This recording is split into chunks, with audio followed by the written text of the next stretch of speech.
ओम शांति। 19/12/2024 बाबा के महावाक्य हैं। बाबा कहते हैं, मीठे बच्चे, यह पुरुषोत्तम संगम युग ट्रांसफर होने का युग है। अभी तुम्हें कनिष्ठ से उत्तम पुरुष बनना है। प्रश्न है, बाप के साथ साथ किन बच्चों की भी महिमा गाई जाती है? उत्तर है, जो टीचर बन बहुतों का कल्याण करने के निमित्त बनते हैं, उनकी महिमा भी बाप के साथ साथ गाई जाती है। करण करावनहार बाबा बच्चों से अनेकों का कल्याण कराते हैं, तो बच्चों की भी महिमा हो जाती है। कहते हैं, बाबा फलाने ने हमारे पर दया की, जो हम क्या से क्या बन गए। टीचर बनने बिगर आशीर्वाद नहीं मिल सकती। ओम शांति। रूहानी बाप रूहानी बच्चों से पूछते हैं, समझाते भी हैं, फिर पूछते भी हैं। अब बाप को बच्चों ने जाना है। भल कोई सर्वव्यापी भी कहते हैं, परंतु उनके पहले बाप को पहचानना तो चाहिए ना।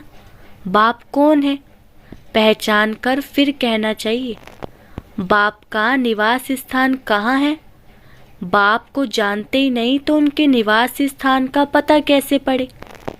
कह देते वह तो नाम रूप से न्यारा है, गोया है नहीं। तो जो चीज़ है नहीं, उनके रहने के स्थान का भी कैसे विचार किया जाए? यह अभी तुम बच्चे जानते हो। बाप ने पहले पहले तो अपनी पहचान दी है, फिर रहने का स्थान समझाया जाता है।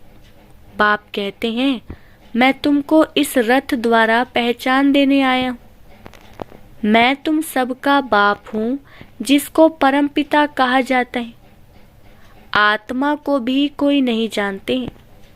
बाप का नाम रूप देश काल नहीं है, तो बच्चों का फिर कहाँ से आए? बाप ही नाम रूप से न्यारा है, तो बच्चे फिर कहाँ से आए? बच्चे हैं तो जरूर बाप भी है।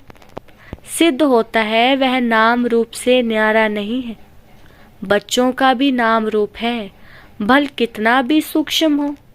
आकाश सूक्ष्म है तो भी नाम तो है ना आकाश। जैसे यह पोलार सूक्ष्म है, वैसे बाप भी बहुत सूक्ष्म है। बच्चे वर्णन करते हैं, वंडरफुल सितारा है जो इनमें प्रवेश करते हैं, जिसको आत्मा कहते हैं।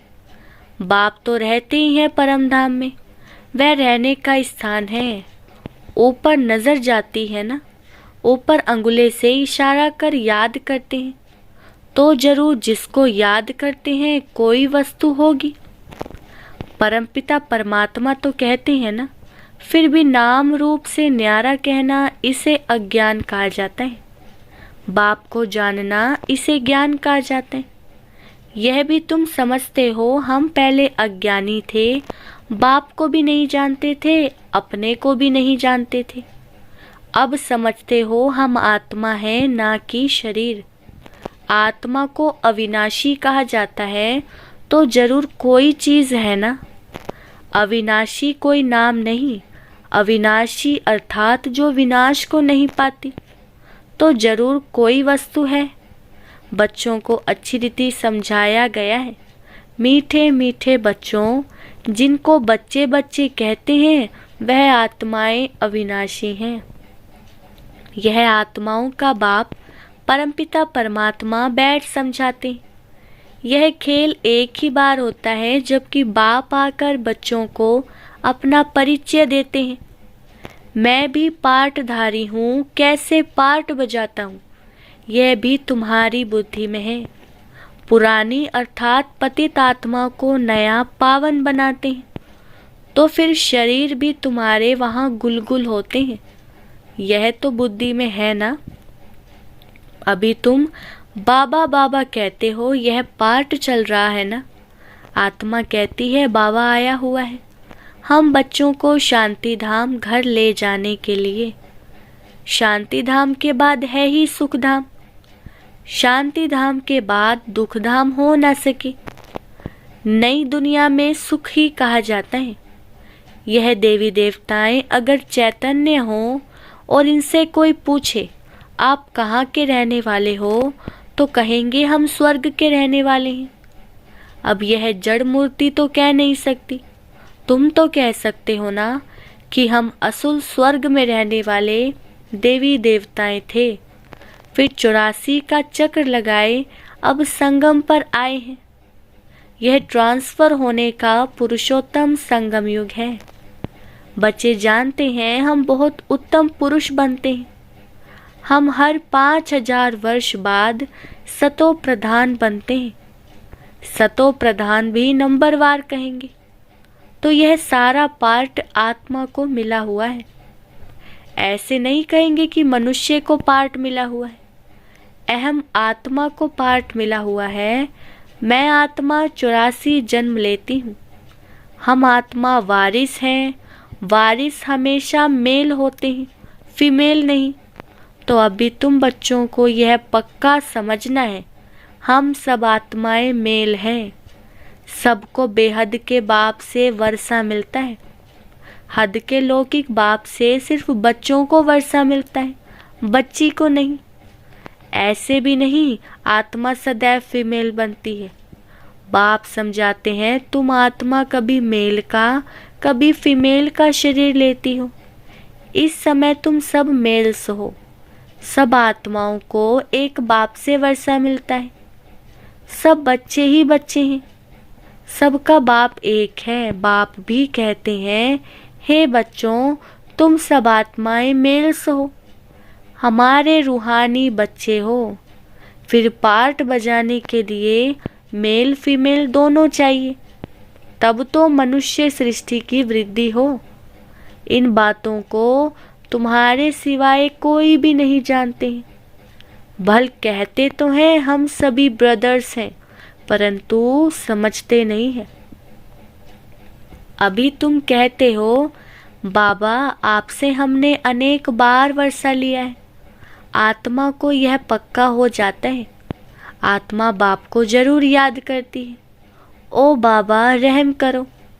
बाबा अब आप आओ, हम आपके सब बच्चे बनेंगे। देह सहित देह के सब संबंध छोड़ हम आत्मा आपको ही याद करेंगे। बाप ने समझाया है अपने को आत्मा समझ मुझ बाप को याद करो। बाप से हम वर्षा कैसे पाते हैं? हर 5000 वर्ष बाद हम यह देवता कैसे बनते हैं, यह भी जानना चाहिए। स्वर्ग का वर्षा किससे मिलता है, यह अभी तुम समझते हो। बाप तो स्वर्गवासी नहीं है, बच्चों को बनाते हैं। खुद तो नरक में ही आते हैं। तुम बाप को बुलाते भी नरक में हो, जबकि तुम तमो प्रधान बनते हो। यह तमो प्रधान दुनिया है ना। सतो प्रधान दुनिया थी। 5000 वर्ष पहले इनका राज्य था। इन बातों को, इस पढ़ाई को अभी तुम ही जानते हो। यह है मनुष्य से देवता बनने की पढ़ाई। मनुष्य से देवता किए करत ना लागी वार। बच्चा बना और वारिस बना। बाप कहते हैं तुम सब आत्माएं मेरे बच्चे हो, तुमको वर्षा देता हूँ। तुम भाई भाई हो। रहने का स्थान मूल वतन अथवा निर्वाण धाम है, जिसको निराकारी दुनिया भी कहते हैं।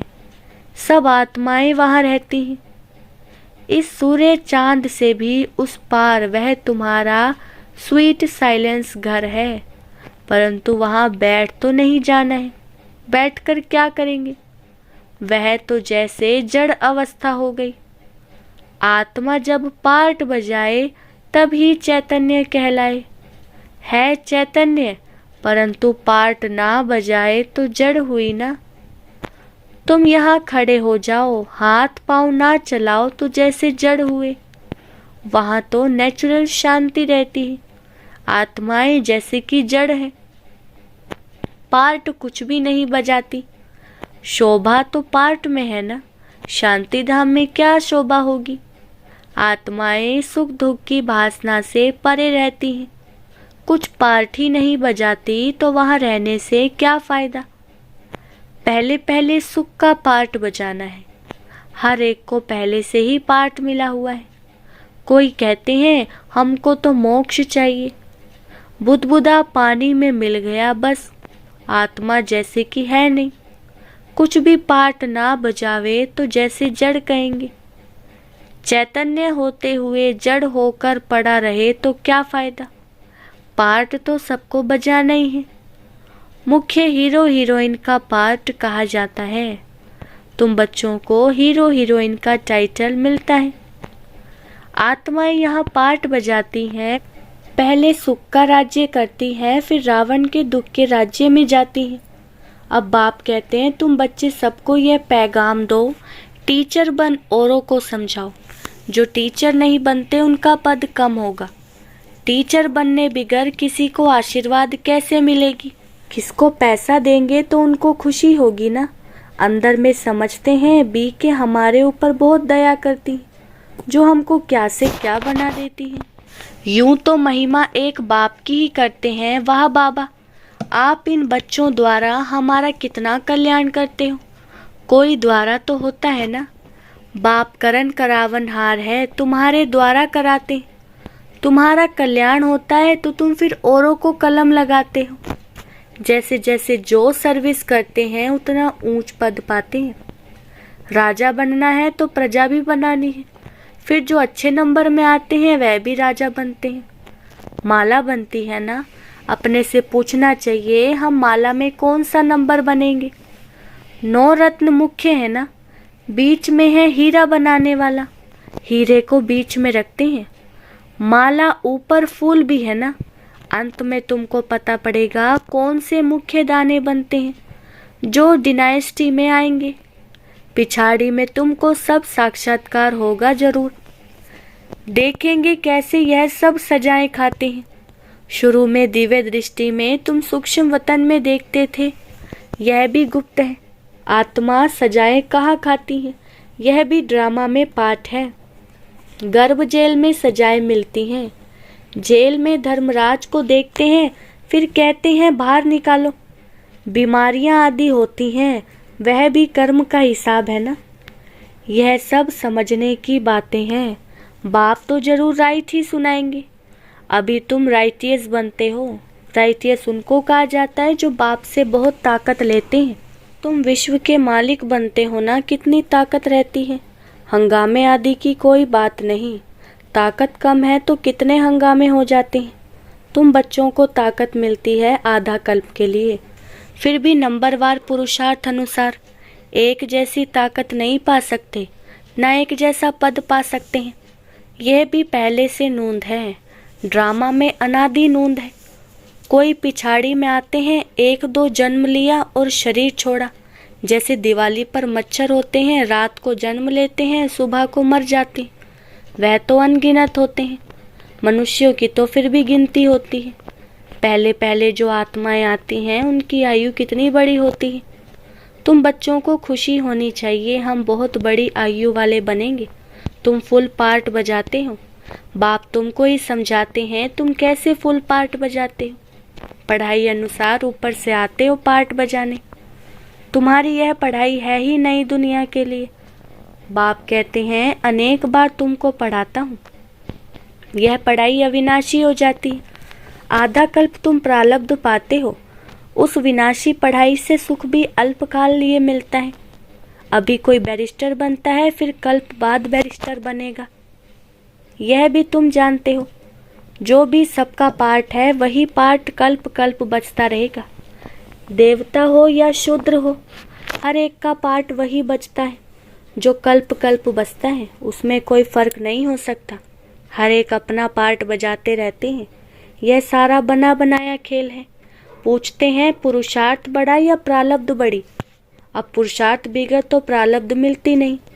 पुरुषार्थ से प्रारब्ध मिलती है ड्रामा अनुसार, तो सारा बोझ ड्रामा पर आ जाता है। पुरुषार्थ कोई करते हैं, कोई नहीं करते हैं। आते भी हैं फिर भी पुरुषार्थ नहीं करते तो प्रारब्ध नहीं मिलती। सारी दुनिया में जो भी एक्ट चलती है सारा बना बनाया ड्रामा है। आत्मा में पहले से ही पार्ट नूंदा हुआ है। आदि से अंत तक जैसे तुम्हारी आत्मा में 84 का पार्ट है। हीरा भी बनती है तो कोड़ी जैसा भी बनती है। यह सब बातें तुम अभी सुनते हो। स्कूल में अगर कोई नापास हो पड़ता है तो कहेंगे यह बुद्धिहीन है। धारणा नहीं होती, इसको कहा जाता है वैरायटी झाड़, वैरायटी फीचर्स। यह वैरायटी झाड़ का नॉलेज बाप ही समझाते हैं, कल्प वृक्ष पर भी समझाते हैं। बड़ के झाड़ का भी मिसाल इस पर है, उनकी शाखाएं बहुत फैलती हैं। बच्चे समझते हैं हमारी आत्मा विनाशी है, शरीर तो विनाश हो जाएगा। आत्मा ही धारण करती है, आत्मा 84 जन्म लेती है, शरीर तो बदलते जाते हैं। आत्मा वही है, आत्मा ही भिन्न भिन्न शरीर लेकर पार्ट बजाती है। यह नई बात है ना, तुम बच्चों को भी अभी यह समझ मिली है। कल्प पहले भी ऐसे समझा था। बाप आते भी हैं भारत में, तुम सबको पैगाम देते रहते हो। कोई भी ऐसा नहीं रहेगा जिसको पैगाम न मिले। पैगाम सुनना सभी का हक है। फिर बाप से वर्षा भी लेंगे, कुछ तो सुनेंगे ना, फिर भी बाप के बच्चे हैं ना। बाप समझाते हैं मैं तुम आत्माओं का बाप हूँ। मेरे द्वारा इस रचना के आदि मध्य अंत को जानने से तुम यह पद पाते हो, बाकी सब मुक्ति में चले जाते हैं। बाप तो सबकी सद्गति करते हैं, गाते हैं अहो बाबा तेरी लीला। क्या लीला, कैसी लीला? ये पुरानी दुनिया को बदलने की लीला है। मालूम होना चाहिए ना, मनुष्य ही जानेंगे ना। बाप तुम बच्चों को ही आकर सब बातें समझाते हैं। बाप नॉलेजफुल है, तुमको भी नॉलेजफुल बनाते हैं। नंबरवार तुम बनते हो, स्कॉलरशिप लेने वाले नॉलेजफुल कहलाएंगे। अच्छा, मीठे मीठे सिकिलदे बच्चों प्रति माता पिता बाप दादा का याद प्यार और गुड मॉर्निंग। रूहानी बाप की रूहानी बच्चों को नमस्ते। हम रूहानी बच्चों की रूहानी बाप दादा को नमस्ते नमस्ते, गुड मॉर्निंग। धारणा के लिए मुख्य सार, फर्स्ट पॉइंट है सदा इसी स्मृति में रहना है कि हम आत्मा मेल हैं, हमें बाप से पूरा वर्षा लेना है। मनुष्य से देवता बनने की पढ़ाई पढ़नी और पढ़ानी है। दूसरा, सारी दुनिया में जो भी एक्ट चलती है ये सब बना बनाया ड्रामा है। इसमें पुरुषार्थ और प्रारब्ध दोनों की नूंद है। पुरुषार्थ के बिना प्रारब्ध नहीं मिल सकती, इस बात को अच्छी तरह समझना है। वरदान, कोई भी सेवा सच्चे मन से व लगन से करने वाले सच्चे रूहानी सेवाधारी भव। सेवा कोई भी हो लेकिन वह सच्चे मन से लगन से की जाए तो उसकी 100 मार्क्स मिलती हैं। सेवा में चिड़चिड़ापन ना हो, सेवा काम उतारने के लिए ना की जाए। आपकी सेवा है ही बिगड़ी को बनाना, सबको सुख देना, आत्माओं को योग्य और योगी बनाना, अपकारियों पर उपकार करना, समय पर हर एक को साथ व सहयोग देना। ऐसी सेवा करने वाले ही सच्चे रूहानी सेवाधारी हैं। स्लोगन, पवित्रता ही ब्राह्मण जीवन की नवीनता है, यही ज्ञान का फाउंडेशन है। अच्छा, ओम शांति।